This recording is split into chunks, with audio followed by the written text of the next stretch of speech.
ನಮ್ಮೆಲ್ಲ ನೆಚ್ಚಿನ ಮಣ್ಣಿನ ಮಗನಾದ ಕುಮಾರಣ್ಣ ಅವರಿಗೆ ನನ್ನ ನಮಸ್ಕಾರಗಳು. ಹಾಗೂ ವೇದಿಕೆ ಮೇಲೆ ಇರ್ತಕ್ಕಂಥ ಎಲ್ಲ ಗಣ್ಯರಿಗೂ ಹಾಗೂ ಎಲ್ಲ ರೈತ ಬಂಧುವರಿಗೂ ನನ್ನ ನಮಸ್ಕಾರಗಳು. ನಾನು ನೇರವಾಗಿ ಕಾಲಾವಕಾಶ ಕರ್ಮಾಣಿರೋದ್ರಿಂದ ಎರಡೆರಡು ಮಾತು ಕೇಳ್ತೀನಿ. ಶಾಸಕರಾದ ನಮ್ಮ ಬಾಲಕೃಷ್ಣಣ್ಣವರು ಒಂದು ಸ್ಟೇಟ್ಮೆಂಟ್ ಕೊಟ್ಟಿದ್ರು. ಕುಮಾರಣ್ಣ ಅವರು ರೆಡ್ ಝೋನ್ ಮಾಡಿರೋದ್ರಿಂದ ಇಲ್ಲಿ ಮರ ಗಿಡ ಎಲ್ಲ ಇಷ್ಟೊಂದು ರೈತರು ಚೆನ್ನಾಗಿದ್ದಾರೆ ಅಂತ ಅವ್ರ ಬಾಯಿಂದನೇ ಬಂತು. ಇವತ್ತು ರೆಡ್ ಝೋನ್ ಮಾಡಿರೋ ಕಾರಣ ಇಂಥ ಪರಿಸರ ಉಳಿಯೋದಕ್ಕೆ ನಮ್ಮ ಕುಮಾರಣ್ಣವರೇ ನೇರವಾಗಿ ಕಾರಣ. ನಮ್ಗೆ ಇಲ್ಲಿಗೆ ಹೆಮ್ಮೆ ಇದೆ. ಯಾಕಂದ್ರೆ ಇವತ್ತು ಅದೇ ಜಮೀನು ನಾವು ರೆಡ್ ಝೋನ್ ಮಾಡಿಲ್ಲ ಅಂದ್ರೆ ಅವ್ರು ಹೇಳಿದಂಗೆ ಎಷ್ಟೋ ಜನ ರಿಯಲ್ ಎಸ್ಟೇಟ್ ಮಾಡ್ಕೊಂಡು ಮಾರ್ಕೊಂಡ್ಬಿಡ್ತಿದ್ರು. ಕೊನೆಗೆ ನಮ್ಗೆ ಅವತ್ತು ಅಷ್ಟು ಬುದ್ಧಿ ಇರ್ಲಿಲ್ಲ. ಇವತ್ತು ಇಂಥ ಪರಿಸರ ಉಳಿಯೋದಕ್ಕೆ ನಾವು ನಮ್ಮ ಹೆಣ್ಮಕ್ಳುಗಳು ನಾವು ಬದುಕಟ್ಕೊಳ್ಳೋದಕ್ಕೆ ಕಾರಣ ನಮ್ಮ ಕುಮಾರಣ್ಣವರೇ. ಮತ್ತೆ ಇವಾಗ ಏನ್ ಹೇಳ್ತಿದ್ದಾರೆ ಅಂದ್ರೆ ದುಡ್ಡು ಕೊಟ್ಟು ಕಸಿದ್ದಾರೆ ಅಂತ ಹೇಳ್ತಿದ್ರೆ ದಯವಿಟ್ಟು ಅರ್ಥ ಮಾಡ್ಕೊಳ್ಳಿ. ಇಲ್ಲಿ ಯಾರು ನಾವು ದುಡ್ಡು ಆಸೆ ಬಂದಿಲ್ಲ, ನಮ್ಮ ಭೂಮಿನ ನಾವು ಉಳಿಸ್ಕೋಬೇಕು ಅಂತ ಬಂದಿದೀವಿ. ಜೊತೆಗೆ ನೀವೇನ್ ಹೇಳ್ತೀರಿ ಮಾತಾಡ್ತಿದ್ರೆ ಅಲ್ಲಿರೋ ಜನಗಳೆಲ್ಲ ಏನು ದುಡ್ಡಿನ ಆಸೆಯಿಂದ ಹೋಗಿದ್ದಾರೆ ಅಂತ ಹೇಳಿದ್ರಿ. ಆಮೇಲೆ 10 ಜನ ಕರೆದ್ರೆ ಬರಲ್ಲ ಅಂತ ಹೇಳ್ತಿದ್ರಿ. ಏನೋ 1000 ಜನ ಬಂದ್ಬಿಡ್ತೀನಿ ಅಂತ ಚಾಲೆಂಜ್ ಮಾಡ್ತಾರೆ. ನಾನು ಲ್ಯಾಂಡ್ ಆರ್ಡರ್ ನ ತಗೊಳಕ್ ಆಗಲ್ಲ, ನಮ್ಗೆ ಕಷ್ಟ ಆಗುತ್ತೆ ಅಂತ ಹೇಳಿದ್ರಿ. ನೀವು ಅದೇ ಓಟ್ ಕೇಳ್ಬೇಕಾದ್ರೆ 10,000 ಜನದ ಕೈಯಲ್ಲಿ ಹಾಕ್ಸ್ಕೊಂಡಿದ್ದು ನಾವೆಲ್ಲ 1000 ಜನನೇ ನಿಮ್ಗೆ ಓಟ್ ಹಾಕಿರೋದು. ಮತ್ತೆ ಇನ್ನೊಂದು ಏನಂದ್ರೆ ರೆಡ್ ಝೋನ್ ಅಂತ ಹೇಳ್ತಿದ್ರಲ್ಲ, ದಯವಿಟ್ಟು ನಾನು ಇವತ್ತು ನಮ್ಮ ಕುಮಾರಣ್ಣ ಅವರು ಕೆಟ್ಟವ್ರೆ ನಿಮ್ಗೆ. ಯಾಕಂದ್ರೆ ರೆಡ್ ಝೋನ್ ಮಾಡಿ ನಮ್ಗೆಲ್ಲ ಜಮೀನು ಉಳಿಸ್ಕೊಟ್ಟಿರೋದ್ರಿಂದ ನಿಮಗೆ ಅನಿವಾರ್ಯತೆ ಇದ್ರೆ ಮಾಡ್ಕೋಬೇಕು ಅಂತಂದ್ರೆ ಇವತ್ತು ನಿಮ್ ತಾಕತ್ತಿಗೆ ನಿಮ್ ಸರ್ಕಾರನೇ ಇದೆ. ಇದೇ ಚೇರ್ಗೆ ತಾಕತ್ ಕೇಳ್ತಾ ಇದೀನಿ. ರೆಡ್ ಝೋನ್ ತೆಗೆಸಿ, ಇದು ನಿಮ್ ತಾಕತ್ತು ತೋರಿಸ್ಬೇಕು. ನಾನು ಡಿನೋಟಿಫೈ ಮಾಡಿದ್ರೆ ದೇವನಹಳ್ಳಿ ಹತ್ರ ನಾನು ಜೈಲಿಗೆ ಹೋಗ್ಬಿಡ್ತೀನಿ ಡಿನೋಟಿಫೈ ಮಾಡಿದ್ರಿ ಅಂತ ಒಂದ್ ಮಾತು ಹೇಳ್ತಾರೆ ಮುಖ್ಯಮಂತ್ರಿಗಳು. ಇವತ್ತು ಡಿನೋಟಿಫೈ ಮಾಡಿದ್ರು ಸಿದ್ದರಾಮಯ್ಯ ಅವರು ದೇವನಹಳ್ಳಿ ಬಿಟ್ಕೊಟ್ಟು ಅವ್ರು ಯಾಕೆ ಜೈಲಿಗೆ ಹೋಗ್ಲಿಲ್ಲ? ಅವ್ರು ಜೈಲಿಗೆ ಹೋಗೋದಿತ್ತಲ್ಲ. ಅಕಸ್ಮಾತ್ ನಿಮ್ಮನ್ನ ನಮ್ ರೈತರಿಗೋಸ್ಕರ ಜೈಲಿಗೆ ಏನಾದ್ರು ಕಳ್ಸಿದ್ರೆ ನಾವ್ ಎಲ್ಲಾ ರೈತರು ಕೂಡ ನಿಮಗೋಸ್ಕರ ನಾವೇ ಜೈಲಿಗೆ ಬರ್ತೀವಿ. ಇದೆಲ್ಲ ನಾವು ರೈತರ ಪರವಾಗಿ ನಾವು ಜೈಲಿಗೆ ಬರ್ತೀವಿ. ಡಿನೋಟಿಫೈ ಮಾಡಿ ನಮ್ ಜಮೀನೇ ಉಳಿಸ್ಕೊಡಿ. ಇವತ್ತು ನಮ್ ಕುಮಾರಣ್ಣ ಅವರು ನಿಮ್ ಕೆಟ್ಟವರಾಗಿದ್ರೆ ಒಪ್ಪೋತೀವಿ, ನಾವೇ ಒಪ್ಪೋತೀವಿ. ರೆಡ್ ಝೋನ್ ಮಾಡೋದ್ರಿಂದ ನಾವು ಬೆಳೆ ಬೆಳೆಯೋದಕ್ಕೆ, ನಮ್ಮ ಭೂಮಿ ಉಳಿಸ್ಕೊಳ್ಳೋದಕ್ಕೆ ಇವತ್ತು ನಮ್ಗೆ ತುಂಬಾ ಅನುಕೂಲ ಮಾಡಿಕೊಟ್ಟಿದ್ದಾರೆ. ನೀವೇ ಹೇಳ್ತಾ ಇದ್ರಿ ಯಾರು ರೌಡಿಸಂ ಮಾಡಕ್ ನಾವು ಬಂದಿಲ್ಲ, ನಾವು ಒಂದೇ ಕೆಲಸ ಮಾಡು. ನೀವು ಹಿಂದೆ ಹೇಳ್ತಾ ಇದ್ರಿ ಕೆಸರಲ್ಲಿ ಕಮಲ ಇರ್ಬೇಕು ಅಂತ ಹೇಳ್ತಿದ್ರಿ. ಹಂಗೆ ನಿಮ್ ಕೈಲಿ ಕೂಡ ಅಧಿಕಾರ ಇದೆ ಅಂದ್ರೆ ಅಧಿಕಾರನ ರೈತರಿಗೋಸ್ಕರ ಒಳ್ಳೇದ್ ಮಾಡಕ್ ಉಳಿಸ್ಕೊಡಿ. ಒಬ್ಬ ರೈತನಿಗೆ ಸಪೋರ್ಟ್ ಮಾಡಿ. ಜೊತೆಗೆ ನೀವು ತಿಂತಿರೋ ಅನ್ನ ತಿನ್ನೋರಾದ್ರೆ ರೈತರಿಗೆ ಸಪೋರ್ಟ್ ಮಾಡಿ. ಇನ್ನೊಂದು ತಿನ್ನೋದು ಅನ್ನೋದಾದ್ರೆ ಯಾಕೆ ಸಪೋರ್ಟ್ ಮಾಡ್ಕೊಳ್ಳಿ. ನಮಗೆ ಹೊರಗಡೆಯಿಂದ ಜನ ನಮ್ಮ ರೈತರಿಗೋಸ್ಕರ ಅನ್ನ ತಿನ್ನೋದು ಸಪೋರ್ಟ್ ಮಾಡೇ ಮಾಡ್ತಾರೆ. ಇದು ನನ್ನ ಒಂದು ಪ್ರಾರ್ಥನೆ ಅಂತಾನೆ ಅನ್ಕೊಳ್ಳೋಣ. ದಯವಿಟ್ಟು ನಾವು ಇವತ್ತಿನವರೆಗೂ ಇದೇ ಕೇಳ್ಕೊತಿರೋದು, ನಾವಿಲ್ಲಿ ಯಾವುದೇ ಪಕ್ಷಕ್ಕೋಸ್ಕರ ಬಂದಿಲ್ಲ. ಆಮೇಲೆ ನಾವು ಮಾತಾಡಿದ್ರೆ ಏನ್ ಹೇಳ್ತಾರೆ, ಇನ್ನೊಂದು ಸ್ವಲ್ಪ ಹೊತ್ತಿಗೆ ಕಮೆಂಟ್ಸ್ ಕೊಡ್ತಾರೆ. ಇವ್ರು ಯಾರೋ JDS ಅವರು, ಇವ್ರು ಯಾರೋ ಏನೋ ದುಡ್ಡು ಕೊಟ್ಟು ಕಟ್ಕೊಂಡ್ಬಿಟ್ಟಿದ್ದಾರೆ, ಎಷ್ಟು ಕೋಟಿ ಬೇಕಾಗ ಪೇಮೆಂಟ್ ಅಂತ ಕೇಳ್ತಾರೆ. ನಾವು ಪೇಮೆಂಟ್ ಕೊಟ್ಟು ಬಂದಿರೋರಲ್ಲ, ಪೇಮೆಂಟ್ ನಾವೇ ಕೊಡ್ತೀವಿ. ನಮ್ ರೈತರೇ ಅನ್ನ ಹಾಕ್ತಿದೀವಿ ಅಂದ್ರೆ ಅದಕ್ಕಿಂತ ಇನ್ನೊಂದಿಲ್ಲ. ದಯವಿಟ್ಟು ಇದನ್ನ ಹಿಂದಕ್ಕೆ ತಗೊಳ್ಳಿ. ಯಾರನ್ನು ಪೇಮೆಂಟ್ JDS ಬಂದಿಲ್ಲ, ಒಬ್ಬ ರೈತರಿಗೋಸ್ಕರ ಅವ್ರು ಬಂದಿದ್ದಾರೆ, ಅವ್ರು ಸಪೋರ್ಟ್. ಇವತ್ತು ಕೂಡ DK ಶಿವಕುಮಾರ್ ಕೂಡ ಬನ್ನಿ, ಅವ್ರಿಗೂ ಕೂಡ ಆಹ್ವಾನ ಕೊಟ್ಟಿದೀವಿ. ರೈತರ ಪರವಾಗಿ ಅವ್ರಿಗೂ ಬಂದ್ರೆ ಅವ್ರಿಗೂ ಸ್ವಾಗತ ಕೊಡ್ತೀವಿ. ನಮ್ಗೆ ಎಲ್ಲರೂ ಒಂದೇ. ರೈತರಿಗೋಸ್ಕರ ಬಂದಾಗ ನಾವು ಪಕ್ಷ ನೋಡ್ತಿಲ್ಲ. ದಯವಿಟ್ಟು ಪಕ್ಷ ಅಂತ ನಮ್ಮ ರೈತರಿಗೆ ಹಣೆ ಪಟ್ಟಿ ಕಟ್ಟಿ ನಮ್ಗೆ ಅವಮಾನ ಮಾಡಬೇಡಿ. ದಯವಿಟ್ಟು ಕೇಳ್ಕೊತಾ ಇದೀನಿ. ಎಲ್ಲರೂ ಅಷ್ಟೇನೆ, ನಮ್ ಪರ ಇರೋರೇ ಆಗ್ಲಿ ವಿರೋಧ ಇರೋರೇ ಆಗ್ಲಿ, ದಯವಿಟ್ಟು ಜಮೀನ್ ಉಳಿಸ್ಕೊಳ್ಳಿ. ಇವತ್ತು ನೋಡ್ಬೇಡಿ, ನಿಮ್ ಮಕ್ಳು ಮೊಮ್ಮಕ್ಕಳ ಮುಂದಕ್ಕೆ ಯೋಚನೆ ಮಾಡಿ. ಎಲ್ಲರೂ ಜಮೀನ್ ಉಳಿಸ್ಕೊಳ್ಳೋಣ. ನಾನು ಎಲ್ಲರೂ ಮುಂದೆ ಕೇಳ್ಕೊತೀನಿ, ಮತ್ತೊಂದ್ ಸರಿ ಕೇಳ್ಕೊತಾ ಇದೀನಿ. ನಮ್ ಪರವಾಗಿ ನಾವು ಇವತ್ತು ಸೆರ್ಗೋಟೆ ಕೇಳ್ತೀನಿ. ದಯವಿಟ್ಟು ನಮ್ ಜಮೀನ ಉಳಿಸ್ಕೊಳ್ಳಿ. ನಮ್ಗೆ ಇಲ್ಲಿ ಬಾಳಕ್ಕಂತೂ ಒಂದು ಅವಕಾಶ ಕೊಡಿ. ನಾವು ಅಷ್ಟು ಕಷ್ಟದಿಂದ 1.5 ವರ್ಷದಿಂದ ಇಲ್ಲಿ ಕೂತ್ಕೊಂಡ್ಬಿಟ್ಟಿದೀವಿ ಅಣ್ಣ ರೋಡಲ್ಲಿ. ದಯವಿಟ್ಟು ಅಣ್ಣ ನಿಮ್ ಕೈ ಮುಗಿತೀನಿ ಅಣ್ಣ, ಎಲ್ರಿಗೋಸ್ಕರ ಕೇಳ್ಕೊತಾ ಇದೀನಿ.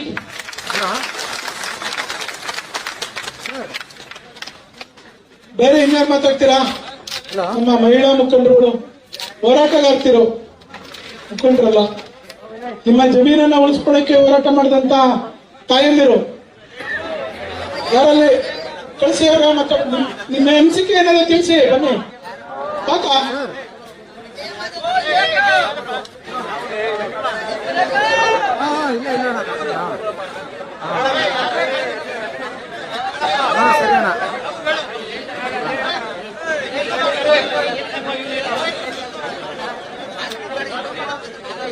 ಎಲ್ಲ ಸಹಕಾರ ನೀಡಬೇಕು.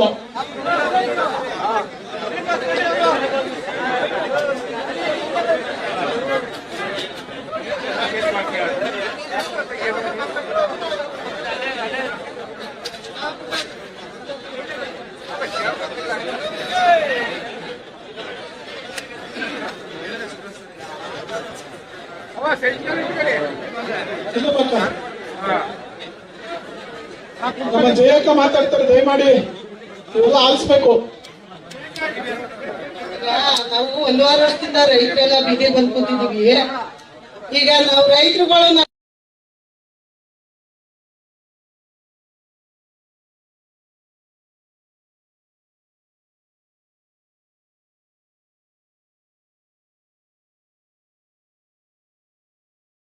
ಯಾರ ಕಡೆಯಿಂದನೂ ಸಪೋರ್ಟ್ ಮಾಡ್ಕೊಳ್ಳಿಲ್ಲ. ನಾವು ನಮ್ದಿರೋ ನಮ್ಗೇನು ಅಕ್ಷರ ಇಲ್ಲ, ನಮ್ಗೆ ಗೊತ್ತಾಗ್ಲಿಲ್ಲ. ಅವ್ರ ಅಕ್ಷರ ಇತ್ತು ತಾನೆ. ಇವಾಗ ಅವಾಗಿಂದ ಆದವ್ರು ಯಾರೋ ತೆಗಿಬೇಕಾಯ್ತು ರಜೆದ. ಇವಾಗ ಕುಮಾರಣ್ಣವ್ರನ್ನ ನಾವು ದಯವಿಟ್ಟು ಕೇಳ್ಕೊಂಡು ನಮ್ಮ ಮಕ್ಕಳು ಉಳಿಸ್ಕೊಡ್ರಿ ಅಂತ ನಾವು ಕೇಳ್ಕೊತಾ ಇದೀವಿ, ಬೇಡ್ಕೊತಾ ಇದೀವಿ. ಇವತ್ತು ಎಲ್ಲಾರು ಬಂದವರು ನಮ್ಮ ರೈತರುಗಳು. ಅವರು ಬಂದು ರೈತರ ಹತ್ರ ನಮ್ಮ ಹತ್ರ ಬಂದು ಕ್ಷಮೆ ಕೇಳಿ ನಾವು ಅಲ್ಲಿಂದ ಮಾತಾಡ್ತಾವ್ರಲ್ಲ, ಅವ್ರನ್ನೆಲ್ಲ ಬಂದು ಇಲ್ಲಿ ದಯವಿಟ್ಟು ಕೇಳ್ ಬಂದ್ರಿ. ನಾವು ಮನತಾವ ಅಲ್ಲಿ ಇಲ್ಲಿ ಬೈಬೇಡ್ರಿ ನಮ್ಮನ್ನ. ನಾವು ಬಂದು ಇಲ್ಲಿ 1 ವಾರ ವರ್ಷದಿಂದ ಕಾಯ್ಕೊಂಡು ಕೂತಿದೀವಿ, ಅನ್ನ ತಿನ್ಕೊಂಡು ಬೀದಿಲಿ ರೈತರುಗಳಿಗೆ ಅನ್ನ ಹಾಕೊಂಡು. ನಾವು ಯಾರ ಹತ್ರನು ಕೈ ಚಾಚಿ ನಾವು ಅವ್ರಿಗೆ ಅನ್ನ ಕೊಡ್ತಾ ಇಲ್ಲ. ನಾವು ನಮ್ ಸಾಲದಿಂದ ನಮ್ಮ ಇದರಿಂದ ನಾವು ಅನ್ನ ಹಾಕೊಂಡು ನಮ್ ದುಡ್ಡು ಖರ್ಚು ಮಾಡ್ಕೊಂಡು ನಮ್ಮ ಭೂಮಿ ಉಳಿಬೇಕು, ನಮ್ಮ ಮಕ್ಳಿಗೆ ನಮ್ಮ ಮೊಮ್ಮಕ್ಳಿಗೆ ಅಂತ ಕೂತಿದೀವಿ ನಾವು ಬೀದಿಲಿ. ನಾವು ಯಾರ ಕಡೆಯಿಂದನೂ ಸಪೋರ್ಟ್ ಆಗಿ ನಾವು ಕೂತಿಲ್ಲ. ಇವತ್ತು ನಮ್ ತರವಾಗಿ ಬಂದಿ ಅವರು ದಯವಿಟ್ಟು ನಮ್ಗೆ ಸ್ವಾಗತ ನೀಡಕ್ ಬಂದವ್ರೆ. ಎಲ್ಲಾರು ನೀವು ದಯವಿಟ್ಟು ಕೇಳ್ಕೋಬೇಕು. ಇವತ್ತು ನಮ್ಮ ರೈತರುಗಳು ಅಲ್ಲ ಹೊರಗೊಂದು ಏನು ಮಾತಾಡೋದೇನಿಲ್ಲ, ಬೈದು ಬಂದ್ಬಿಟ್ಟಿದೀವಿ. ಇವತ್ತು ಅಣ್ಣನ ಎಲ್ಲಾರ್ನು ಕೇಳ್ಕೊಡ್ರಿ. ನಾವು ಇಲ್ಲೇ ಎಷ್ಟು ದಿನ ಅಂತ ಕುತ್ಕೊಳ್ಳೋಣ ಬೀದಿಲಿ. ದನ ಕರ ನಮ್ಮ ಬದುಕು ಬಾಳು ನಮ್ಮ ಎಲ್ಲ ಬಿಟ್ಟಿ ನಾವು ಬಂದು ಇವತ್ತು ಕೂತಿದೀವಿ. ನಾವೆಲ್ಲ ಬೆಳೆ ಬೆಳ್ಕೊಂಡು ನಾವೇನಾದ್ರು ಬಯಲು ಭೂಮಿಯನ್ನ ಬಿಟ್ಕೊಂಡಿದೀವ. ನಾವೆಲ್ಲ ಭೂಮಿ ಎಲ್ಲ ಒಪ್ಪ ಮಾಡ್ಕೊಂಡು ನಾವು ಭೂಮಿಲಿ ಬೆಳೆ ಬೆಳ್ಕೊಂಡು ನಾವು ಕೂತಿದೀವಿ. ಇವತ್ತು ನಮ್ಮನ್ನ ಆಯ್ಕೋತಾವ್ರಿ. ಇವತ್ತು ನಾವು ಇಷ್ಟು ಮಾತಾಡಿ ಕೇಳ್ಕೊತಾ ಇದೀನಿ. ಅಷ್ಟು ಬಿಟ್ರಿ ಏನಿಲ್ಲ, ನಮ್ಮ ಭೂಮಿ ಉಳಿಸ್ಕೊಳಕ್ ಬಂದಿದೀವಿ ಅಷ್ಟೇ.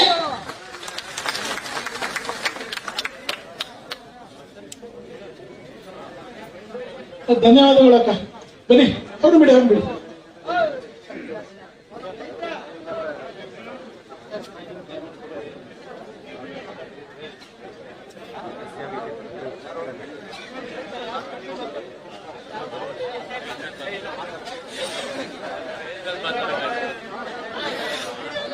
ರೈತ ಬಂದ್ರಿಗೆ ನಾನು ಏನ್ ಹೇಳೋದು ಅಂದ್ರೆ, ಇವತ್ತು ರಾಜಕೀಯ ಮಕ್ಕಳು ರಾಜಕೀಯ ಹೋಗ್ತಾ ಇರ್ತಾರೆ. ಇವತ್ತು ಇಂಜಿನಿಯರ್ ಆಗ್ಬೇಕು ಅಂತಾರೆ, ಡಾಕ್ಟರ್ ಮಕ್ಕಳುಗಳು ಡಾಕ್ಟರ್ ಆಗ್ಬೇಕು ಅಂತಾರೆ. ನಾವು ರೈತರು ಅಕ್ಕುತನ ಮಾಡ್ತಾ ಇದೀವಿ ತಾನೆ. ನಮ್ಮ ಮಕ್ಳನ್ನ ರೈತರಾಗಿ ಇರಾಕ್ ಬಿಡ್ರಿ. ಯಾಕೆ ನಮ್ಮ ಮಕ್ಕಳುಗಳನ್ನೆಲ್ಲ ಚೆನ್ನಾಗಿ ಮಾಡ್ತಾ ಇದ್ರಿ? ರೈತರಿಗೆ ಯಾಕೆ ನೀವು ಇಷ್ಟೊಂದು ತೊಂದರೆ ಕೊಡ್ತಾ ಇದ್ದೀರಿ? ಇವತ್ತು ನಾವು ಸ್ವಲ್ಪ ಭೂಮಿ ಮಡಿಕೊಂಡಿರೋದು ನಮ್ಮ ಮಕ್ಕಳು ನಮ್ಮ ಮೊಮ್ಮಕ್ಕಳು ನಮ್ಮ ಮಕ್ಕಳು ತರ ಮಾಡ್ಕೊಂಡು ಹೋಗ್ಲಿ ಅಂತ ನಾನು ಕೇಳ್ಕೊತಾ ಇದ್ದೀನಿ. ಇವತ್ತು ನಾನು ಇನ್ನೊಂದು ರಾಜಕೀಯವಾಗಿ ನಾನು ಏನು ಮಾತಾಡ್ತಾ ಇಲ್ಲ. ನಾನು ಕುಮಾರಣ್ಣವ್ರಿಗೂ ಹೇಳೋದಿಷ್ಟೇ, ಅವತ್ತು ರೆಡ್ ಜೋನ್ ಮಾಡೋಕೆ ಇವತ್ತು ನಾವು ಮುಂದರ್ಕ ಬಂದಿದ್ದೀವಿ, ಇನ್ನ ಅಭಿವೃದ್ಧಿ ಮಾಡಿದೀವಿ, ಇನ್ನ ಚೆನ್ನಾಗಿದ್ದೀವಿ.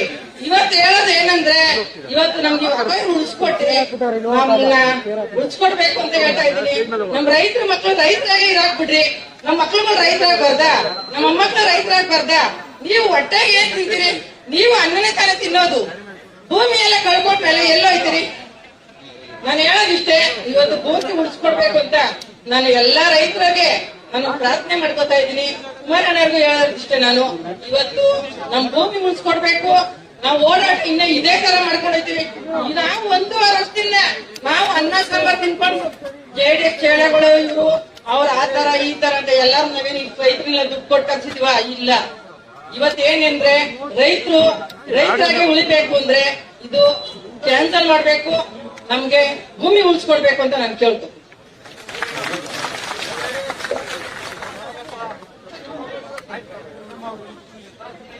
ಬರುವ ಚೇರ್ಮನ್ ದಾಳಪ್ಪರ ಮಗ ಯೋಗಾನಂದ್ ಅವರು ಮಾತಾಡ್ತೀವಿ ಅಂತ ದಯಮಾಡಿ ಬನ್ನಿ.